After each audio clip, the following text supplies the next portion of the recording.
Hello everyone, and welcome to this launch event session on flexible update management. Today I'll walk you through the changes we're making to update management for your Business Central environments from version 25 onwards. In short, we're massively increasing the flexibility with which you can manage your environment updates in response to feedback from some of our biggest customers and partners. By doing this, we're meeting the requirements of update-averse customers. So these are customers that are running 24-hour shops and don't want planned downtime every month, or customers that have extensive testing requirements that they don't want to repeat for every new version every month.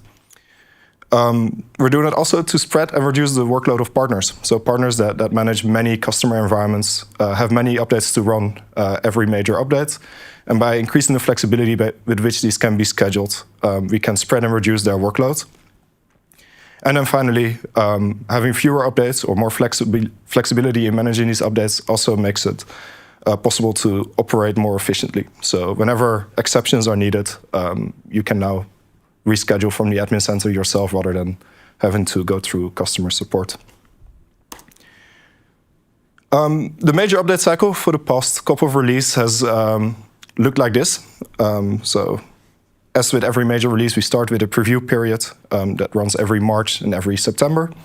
And then every October and April, we ship a new major version. For the past releases, this major update would be scheduled around 7 days after it's first made available on every environment. And then from that moment on, administrators would have 60 days to schedule that update and run it. After that, a grace period would start, and then finally an enforced update period would start in which any incompatible extensions are uninstalled. Now, what we heard a lot from our customers is that these 60 days are not enough in some cases. So what we're changing with version 25 and further is that the update period is increasing from 60 days to 5 months. So now when version 25 ships on the 1st of October, any environments that are updating to this version will have until the 1st of March to do so. After the 1st of March, we will start a grace period similar to before, but the grace period is shortened. So for 1 month, the month of March, we'll run the updates every week, and it's no longer possible to schedule it for a later date. And then finally, from the 1st of April, we'll start the enforced update period. So in this period, any environments that still have failed to update because of incompatibilities in installed extensions will be forced updated by uninstalling those extensions as part of the update. With these changes, the grace period now aligns with the preview period for the next version. So the moment the grace period for version 24 starts, we'll start the preview for version 26 in March next year. And then in April, when we ship version 26, we'll start the forced updating from version 24 to version 25. With these changes, we'll refer to an update cycle only for major updates. So the update cycle, as I just said, starts with a preview period that lasts for 30 days. After the preview period, we'll start the regular update period. This will always last for 5 calendar months, and the end date is fixed. So for the update that ships in October, the end date of the update period will always be the 1st of March. And for the update that ships in April, the end date will always be the 1st of September.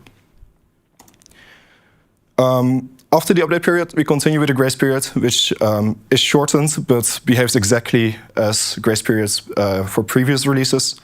So during the grace period, we're scheduling the update every week. It will run on the scheduled date, and if it fails, we'll reschedule it for a week later. During this period, it's not possible to postpone the update to a later date. So if we schedule the update after a failed attempt to run 7 days after that attempt, you can reschedule it to an earlier day. You can say, I want to try it again after 5 days, but it's not possible to reschedule to a later date, let's say to reschedule after 10 days. This grace period lasts for a month. So in short, that means that every environment update will be attempted 4 times. And after that, we'll start the enforced update period. So this period behaves much like the grace period, with the exception that as part of this update, we'll uninstall any apps that are not compatible with the next version of Business Central. And also in this time, it's not possible to postpone the update any further. Minor updates, on the other hand, don't have an update cycle anymore. So we'll continue to ship them every month. And the default scheduling is unchanged. So every month we'll ship it. 7 days after we ship it, it will be scheduled on your environment. And then you can reschedule it. But what is changing is that you can now opt out of automatic scheduling. So we introduce a new environment level setting on your environment that you can use to say, I want this update to be scheduled automatically, yes or no. And if you opt out, we will ship minor updates. They'll be available on your environment to update to, but we'll not schedule for you. And you'd have to take action in the admin center to get a minor update. What's also changing is with minor updates being optional, you can fall behind multiple versions. So if you don't install the latest minor every month, you could be behind a few minors at some point. What we're changing now is that if you schedule an update, you can select the target version for that update. So you go into the admin center, you say, I want to schedule an update, and you can take any version later than the version your environment is on, which makes it possible to skip some versions. And then finally, what's also new is that you can create environments on any supported version. So in the admin center, when you create a new environment, you'll be able to select any version number that we support, instead of the current behavior of just supporting the latest version. Of course, if you create the environment by logging in to a tenant that doesn't have any Business Central environment yet, we'll always create the latest. We'll always create an environment on the latest version. These changes are rolling out gradually over the course of the major release. So the public review is starting in October 2024 when we ship version 25, and it only applies to Microsoft localized environments. That means that Microsoft localized environments, they get a new update cycle, so they get the 5-month window. And the update 25.0, when we ship it, will be schedulable until the 1st of March 2025. Minor updates will ship, as I said before, on these environments as well. And after you've updated to version 25.0, you'll have until the 1st of September, so the end of the update period for version 25, to schedule any minor updates that you want to install in your environments. What is not possible during the public preview is to change the target version. So after you update to 25.0, let's say you want to get to 25.3, but you don't necessarily want to update to 25.1 or 25.2, you still have to go through those versions to get to 25.3. So you won't be able to go straight from 25.0 to 25.3, as an example. Then general availability is going to follow towards the end of this release wave. At that point, these changes will be available globally. So also the more flexible update management will be available to partner localized environments. And at that point, also the admin center changes will come. So we'll introduce the opt-out for automatic scheduling. So environments can choose not to receive minors automatically anymore.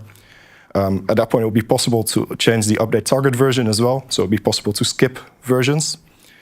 We'll introduce the API changes for update scheduling. So just for partners and customers that automate the scheduling of environments, the API endpoints in the admin center API that we've had for this will slightly change to reflect the new flexibility.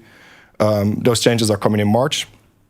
And also from that date on, it will be possible to create versions or create environments on any supported version. And then finally, there's going to be some communication changes. So you can expect the email notifications to slightly change, reflecting the more flexible update management. And for partners in particular that automate or alert based on the telemetry signals, these signals will also change with the properties applicable to the update. So the signals that we've had for a few years at this point are going to change. And if you've built on top of that, there's going to be some break-in changes that are going to come in March. With all of this increased flexibility, we don't think that the best practices around update management are going to change. So for most environments, the best course of action will be to install the minor update when we ship it every month and not fall behind. And so our best practices remain unchanged as well. We recommend everyone to keep environments updatable. Stay current with the extensions. Make sure that extensions installed on an environment can always update to any later version of Business Central. And it is important to stay informed on product changes. So we might introduce features that a customer really needs in minor updates.